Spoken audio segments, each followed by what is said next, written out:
Social media में लाहौर तुम तैयारी कर लो।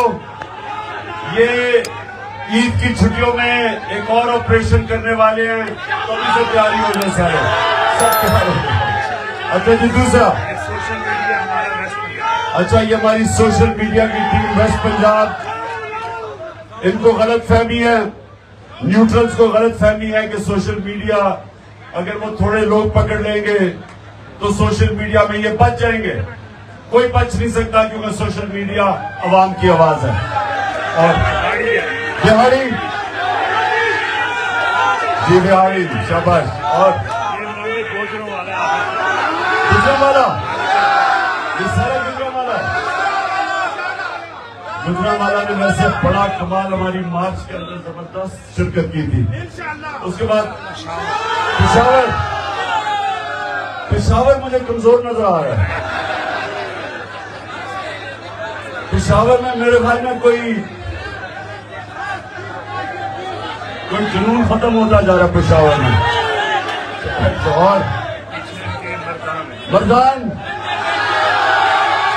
हाँ मर्दान में मुझे थोड़ी जान नजर आ रही है। शाबाश मर्दान। आगे उधर स्वाबी, स्वाबी जी, स्वाबी चनियोट, चनियोट के तरफ, चनियोट ओके चनियोट। इनके पीछे पिंडी है, पिंडी। वैसे पिंडी अभी तक आपकी परफॉर्मेंस हो नहीं जो मैं चाहता हूँ। तैयारी कर लो, इनकी छुट्टियों में ऑपरेशन के लिए मैं चेक करूंगा किसमें कितनी जान है। और अटक, शाबाश अटक, शाबाश।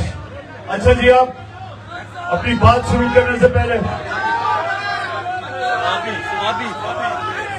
स्वाबी हो गया, डॉक्टर हो गया, स्वाबी बैठ जाओ। अच्छा, मैं एक नौजवान को बुलाना चाहता हूं, एक नौजवान को बुलाना चाहता हूं जिसका नाम है इब्तिसाम। इब्तिसाम इधर आ जाओ।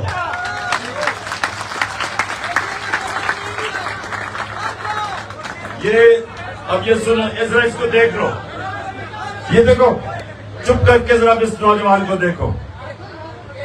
अगर ये वो जो मुझे कत्ल करने के लिए जिसको तैयार किया था, जो नवीद, जो जिसको तैयार किया गया था मुझे कत्ल करने के लिए, और दो और बैठे हुए थे बंदूकों वाले, अगर ये इब्तिसाम उसके ऊपर आखिरी मिनट पे हाथ ना रखता, उसकी हाथ के ऊपर जब उसने पिस्तौल पकड़ी हुई थी, तो जो गोलियां इसकी वजह से टांग पे लगी वो सारे ऊपर जिस्म पे लगनी थी।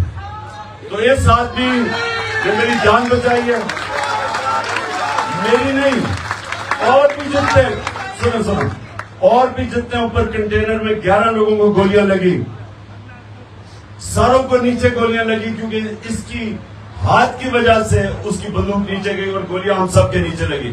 नहीं तो अल्लाह को क्या मंजूर था, लेकिन अल्लाह ने इसके हाथ से हमारी जानें बचानी थी। तो मैं आज इब्तिसाम तुम्हें वो शख्स समझता हूं। देखें, दुनिया में जब भी आम इस तरह के हालात के अंदर कोई बंदूक निकालता है तो लोग भाग जाते हैं। आप कहीं भी देख लें, लोग भाग अपनी जान बचाते हैं, क्योंकि लोग नहाते होते हैं, तो बंदूक जिसके हाथ में होती है लोग डरते हैं। तो ये नौजवान ने बंदूक देखते हुए जो इसने किया है, ये मैं तो इसको हमेशा याद रखूंगा, और इसको कौन को भी हमेशा याद रखूंगा। अच्छा जी, आप रखें। अच्छा जी, आप, मैंने आपको इस रमजान के जो एक ऐसा वक्त होता है, इबादत का वक्त होता है, इसका मकसद क्या होता है इबादत का? अल्लाह से करीब होना। अल्लाह क्यों हमें कहता है 5 वक्त नमाज पढ़ो? क्योंकि अल्लाह चाहता है कि सारा वक्त याद रखो कि सब कुछ दुनिया में उसकी वजह से होता है, उसकी इजाजत के बगैर कुछ नहीं हो सकता, सारी चीजें उसकी मर्जी से होती हैं। तो जितना आप अल्लाह से अपना रिश्ता करीब करते हैं, ये नौजवानों मेरी बात सुन लो, उतनी आपकी जिंदगी आसान होती है। हमें ये बड़ी गलत फहमी होती है कि अल्लाह की मर्जी के बगैर कुछ हो सकता है। ये जो तकब्बुर है, इसको अल्लाह सबसे बुरी इंसान की सलाहियत समझता है, क्योंकि तकब्बुर का मतलब यह होता है कि आप अगर जीतते हैं तो आप समझते हैं मैं जीता हूं। आप अल्लाह की मर्जी के बगैर नहीं जीत सकते। मैं खेलों की ग्राउंडों में दुनिया की टॉप खिलाड़ियों के खिलाफ 20 साल अपनी जिंदगी में खेला, और जितना मैं खेलता गया मुझे इस चीज का एहसास होना शुरू हो गया कि इंसान जितनी मेहनत भी करे, जितनी कोशिश भी करे,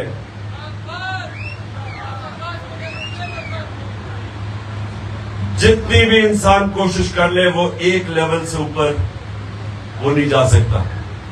उसके बाद अल्लाह की मर्जी आ जाती है। इंसान मेहनत करता है। मैं सबसे ज्यादा मेहनत करता था, सबसे ज्यादा ट्रेनिंग करता था, प्रैक्टिस करता था, क्योंकि मैं बैटिंग दोनों करता था, बैटिंग भी करता था, बॉलिंग भी करता था, तो बाकी खिलाड़ियों से दुगनी मेहनत करनी पड़ती थी।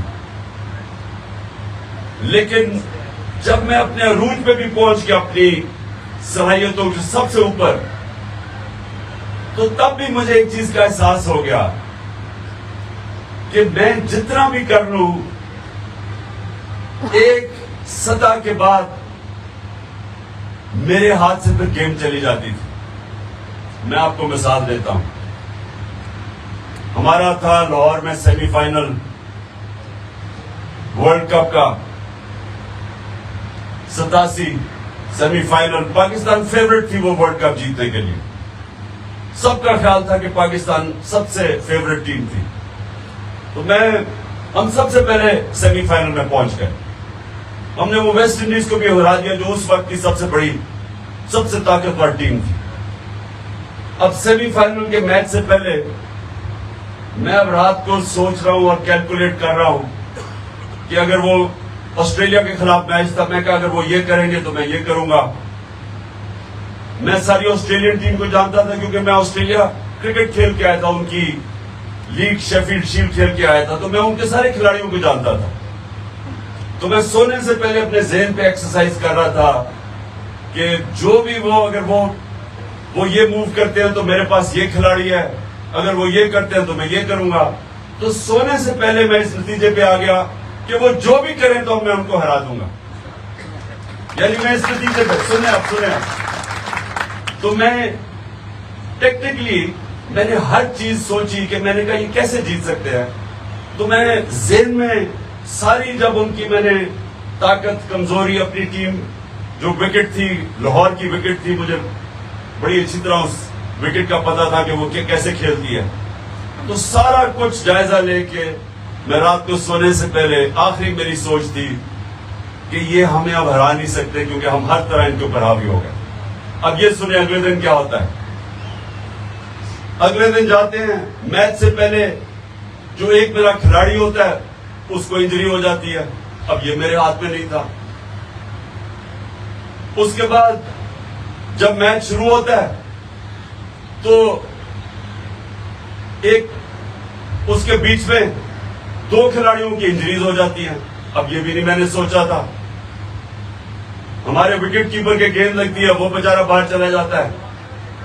जो दूसरा विकेट उसकी जगह मियादाद करता है, वो कैच ड्रॉप भी कर देता है, 22 भी दे देता है। फिर जो हमारा स्पिनर होता है, उसकी गेंद पे, उंगली पे गेंद लगती है, उसकी उंगली टूट जाती है। वो ना बैटिंग कर सकता ना बॉलिंग कर सकता। ये भी नहीं मैंने सोचा था। उसके बाद उनका जो 2 न्यूट्रल टॉप अंपायर होते हैं, वो उनकी एक ऐसा फैसला करता है, यानी जिस बैट्समैन को आउट देना होता है वो नहीं आउट देता, दूसरे को गलत फैसला कर देता है। वो हमें और नुकसान हो जाता है 17-18 रन का। फिर जब हम बैटिंग कर रहे, जब जीतने वाले पोजीशन में पहुंचते हैं, तो वो अंपायर मुझे उस टाइम पे आउट देता है कि जिस वक्त हम जीतने वाली पोजीशन में आ गए थे। अब वो भी नहीं मैंने सोचा था। तो कहने, और वो हम मैच 14 या 17 रन से हार जाते। अब मैं कहने की आपकी कोशिश कर रहा हूं कि इससे सबक ये मिलता है आपको कि इंसान जो भी कर लेता है, आखिर में वो चीजें जो आपके हाथ में ही नहीं होती, वो अल्लाह के हाथ में होती। फिर अब आगे चलो। ये था 87, उससे अगला वर्ल्ड कप खेलते हैं, जो मेरा आखिरी वर्ल्ड कप था।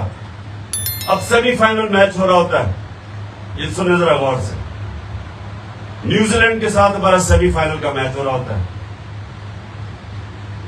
वहां का कानून तब था कि अगर आप दूसरी बैटिंग कर रहे हो और बारिश हो जाए तो मैच आप हार जाते थे, वो कानूनी अजीब सा था। तो हम दूसरे बैटिंग कर रहे, घने बादल आए हुए, सिर्फ 5 मिनट बारिश होनी थी और मैच खत्म, हम हार गए थे। तो वो जैसे जैसे हम जीतना शुरू किया तो सारा जो भरा हुआ था स्टेडियम, न्यूजीलैंड में मैच था, सारे अब आसमान की तरफ देख रहे हैं कि अब बारिश शुरू होगी। वो थोड़ी सी बूंदाबांदी होती थी, वो अंपायर जाता था बाहर निकलने के, बारिश रुक जाती थी। फिर वो थोड़ी सी बूंदाबांदी, फिर वो कहता था बाहर जा, सारा क्राउड दुआएं कर रहा था कि अब बारिश हो, तो वो बारिश नहीं होती थी। 15 मिनट मैच के बाद बारिश शुरू हुई और 1.5 दिन बारिश चली। कहने का मतलब ये है कि ये हमारे हाथ में नहीं होता। तो इसलिए जो आप तकब्बर करते ना कि मैं जीता हूं, ये अल्लाह की मर्जी के बगैर कोई जीत नहीं सकता। इसलिए तकब्बर, एक मिनट,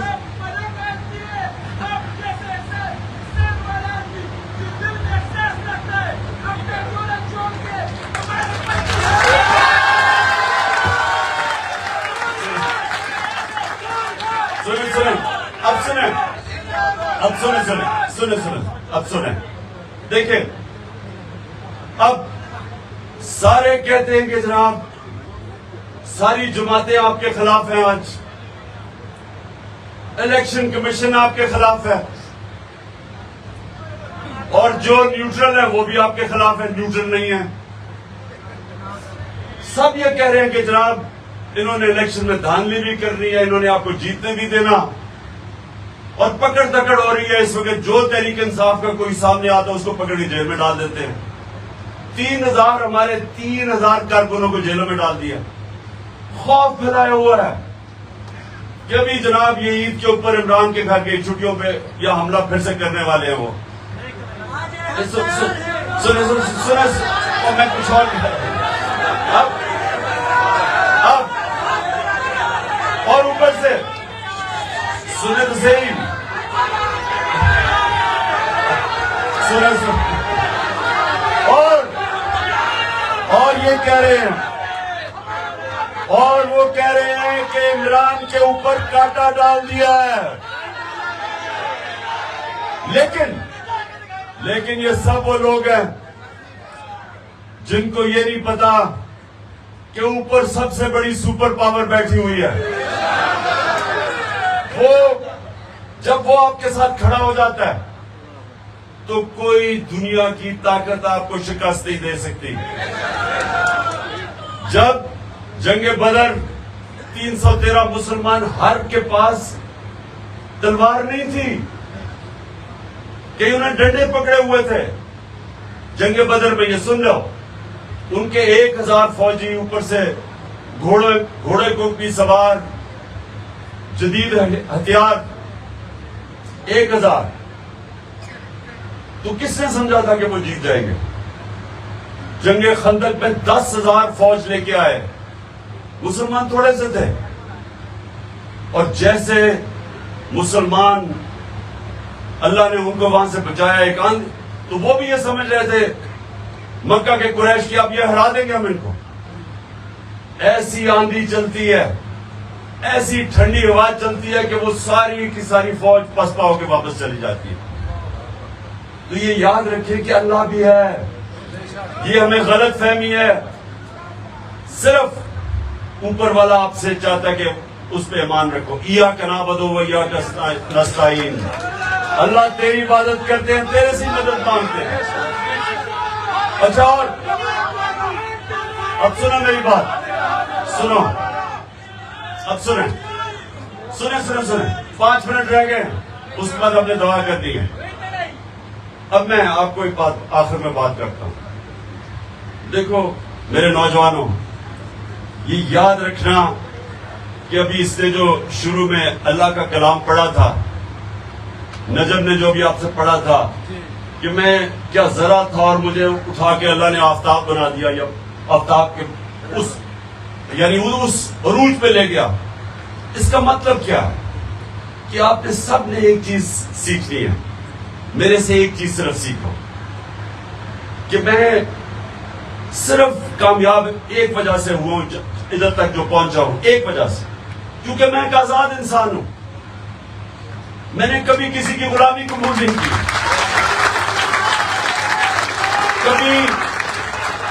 कभी सुने, मैंने ईमान सुने मैंने ला इलाहा इल्लल्लाह मेरे दिल में जब आ गया तो मैंने कभी किसी को ये नहीं समझा कि उसके सामने मैं झुकूंगा या उस अपने ज़मीर का सौदा करूंगा। ये याद रखें, जब आप अपने ज़मीर का सौदा करते हैं पैसे से या खौफ की वजह से, तो आप ला इलाहा इल्लल्लाह के खिलाफ जाते हैं। अल्लाह हक है। जब आप राय हक से उतरते हैं तो आप अपना ज़मीर का सौदा करते हैं, आप शिर्क करते हैं। मेरी नजर में आप शिर्क करते हैं और वो इंसान को छोटा इंसान बना देता है। बस अभी 2 मिनट रह गए। जब आप इसका मतलब समझ जाए ला इलाहा इल्लल्लाह का, ये एक फलसफा है जिसने वो मदीना के उन लोगों को, अरबों को जिनकी हैसियत कोई नहीं थी, उनको उन्होंने नबी सल्लल्लाहु अलैहि वसल्लम ने आजाद करके दुनिया की इमामत करवाई। ये तारीख का हिस्सा है कि 2 सुपर पावर्स चंद सालों के अंदर उनके सामने घुटने टेक गई, क्योंकि पावर है ला इलाहा इल्लल्लाह में। आपने समझना है, हम ला इलाहा इल्लल्लाह पढ़ते हैं और लोगों के सामने झुक जाते हैं। हमें समझ ही नहीं है कि इसके अंदर सारा फलसफा है। और इय्याका नअबुदु व इय्याका नस्तईन वो एक और तरीका ला इलाहा इल्लल्लाह कहने का। अल्लाह सिर्फ तेरी इबादत करता हूं और सिर्फ तेरे से मदद मांगता हूं, किसी के सामने हाथ नहीं फैलाता। तो ये मैंने सिर्फ आपको सुना, मैं खत्म कर दूं। सुने मेरी बात, अभी अजान होने वाली है तो हमने दुआ मांगनी है अल्लाह से, जो मैं हमेशा मेरी पाकिस्तान की ये दुआ वो आपने सबने मांगनी है। लेकिन आपने सबने ये एक चीज याद रखनी है, अल्लाह ने आपको अशरफुल मखलूकात बनाया है, सबसे अजीम मखलूक। ना जानवरों को ना फरिश्तों को इजाजत है, उनको कोई इजाजत नहीं है कि वो उनके रास्ते हो राय हक पे रहे या उतरे, क्योंकि फरिश्ते सिर्फ अल्लाह की इबादत करते हैं और जानवर वो अपने इंस्टिंक्ट के मुताबिक चलते हैं। उनको ये जो इंसानों को जो ताकत दी है कि आप 2 रास्ते हैं, अल्लाह उनके रास्ते पे लगा जिनको नेमतें बख्शी, उनके नहीं जो अपने तबाही के रास्ते पे चल, उनको नहीं दी, आपको दी है। इसका मतलब आपको अल्लाह ने वो मौका दिया है कि आप आसमान पे भी जा सकते हैं और चूंटियों की तरह जमीन पे भी फिर सकते हैं। ये आपके ऊपर है। और ऊपर जाने का राज, ऊपर की परवाज का राज है ला इलाहा इल्लल्लाह। और नबी सल्लल्लाहु अलैहि वसल्लम, जब हम कहते हैं मोहम्मद रसूल अल्लाह, तो हम ये कहते हैं कि हम उनके रास्ते पे चलेंगे। उनका रास्ता है आपकी अजमत का रास्ता। आप जब नमाज में मांगते हैं कि अल्लाह सीधे रास्ते पे लगा जिनको तूने नेमतें बख्शी, नबी सल्लल्लाहु अलैहि वसल्लम को सबसे ज्यादा नेमतें बख्शी है अल्लाह ने, क्योंकि सबसे अजीम इंसान वो थे। और इसलिए क्योंकि उन्होंने जो भी किया, उन्होंने आसान रास्ता नहीं लिया, मुश्किल रास्ता लिया। मुश्किल रास्ता आपकी अजमत का रास्ता है, आसान रास्ता आपकी तबाही का रास्ता है। आप कुछ भी ना करें, बिस्तर में लेट जाएं, खाना पिया खाएं तो आप मर जाते हैं, आप तबाह हो जाते हैं। आप आसान रास्ता लें। क्यों ये बादशाह तबाह हुई?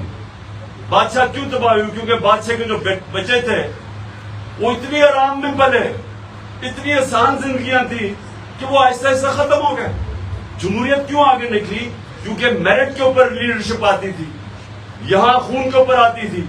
जिस तरह आप ये बाकी जमातें देख रहे हैं, एक तरफ सिर्फ शरीफी आ सकते हैं, दूसरी तरफ भुट्टो और जरदारी आ सकते हैं, तीसरी तरफ डीजल के बच्चे आ सकते हैं, चौथी तरफ तो ये उधर से मेलू आ सकता है। उसके बाद आपको पता मेलू कि गफ्फार खान के बाद मेलू आ सकते हैं। तो आपकी पार्टी में मेरिट आएगी, जो आप में से मेहनत करेगा इंशाल्लाह ऊपर आएगा। दुआ कर लें।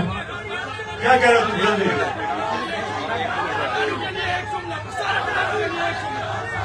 मैं बार बार पठानों के लिए एक जुमला कहता हूं कि एक अल्लाह ने इंसान पैदा किए, दूसरे पठान पैदा किए। दुआ करें सारे, हाथ उठाए, बाहर भी जो बाहर जो मेरे टाइगर बैठे हुए हैं सब हाथ उठाए।